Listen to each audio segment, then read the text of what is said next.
দুলিয়াজানৰ এটি পথ টিপলিঙৰ পৰা ৰেলৱে ষ্টেচনলৈ দৰখাই আছে তৈলনগৰীৰ চৰকাৰী উন্নয়নৰ নমুনা। ৰাস্তাটোৰ বাবে ৰাইজৰ হাজাৰ অসুবিধা। দল সংগঠনে বাৰংবাৰ স্মাৰক পত্ৰেৰে অভিযোগ দিছে। আন্দোলনেৰে পথ মেৰামতিৰ বাবে দাবী বছৰটোত বহুবাৰ কৰিছে, কিন্তু অলপমান মেৰামতি কৰা যেন দেখাই বিধায়কে দায়িত্ব সামৰিছে।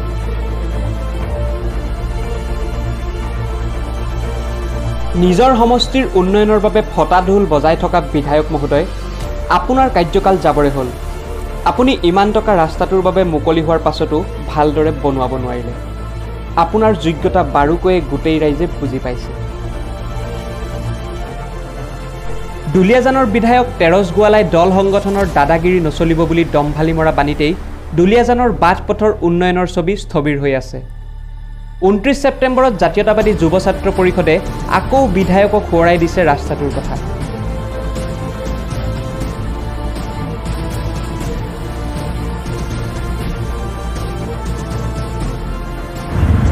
দুলিয়াজানৰ ৰেলৱে ষ্টেচনৰ পৰা টিপলিঙলৈকে যিটো মূল পথ, এই পথটো 2012 চনতে প্ৰায় 24 কোটিৰ অধিক টকাৰে ইয়াক নিৰ্মাণ কৰিবলৈ গৌৰপানী বিভাগক অইল ইণ্ডিয়া কৰ্তৃপক্ষই দিছিল। কিন্তু অতি দুখৰ বিষয়, অতি লজ্জাজনক কথা, আজিলৈকে কিন্তু এই ৰাস্তাটো সম্পূৰ্ণ হৈ নুঠিল। আমি বাৰম্বাৰ আবেদন জনোৱাৰ পাছতো, কেন্দ্ৰীয় মন্ত্ৰীৰ একেবাৰে ঘৰৰ কাষৰ পথ হোৱাৰ পাছতো এই ৰাস্তাটো কিন্তু আজিলৈকে হৈ নথকাটো অতি দুৰ্ভাগ্যজনক কথা দুলিয়াজানবাসী ৰাইজৰ কাৰণে। আৰু সেয়েহে আমি লাজ পাইছোঁ।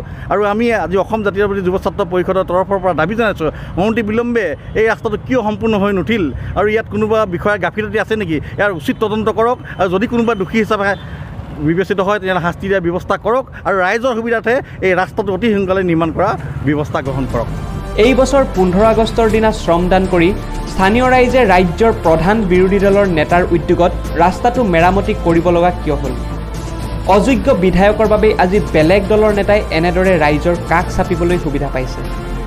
আমাক সকলো প্ৰকাৰৰ উন্নতি লাগে। দুলিয়াজান সমষ্টিৰ উন্নয়নত এইজন বিধায়কৰ কাৰ্যকালত ৰাইজ সন্তুষ্ট নহয়। এনেবোৰ বৃহৎ বিফলতাৰ বাবে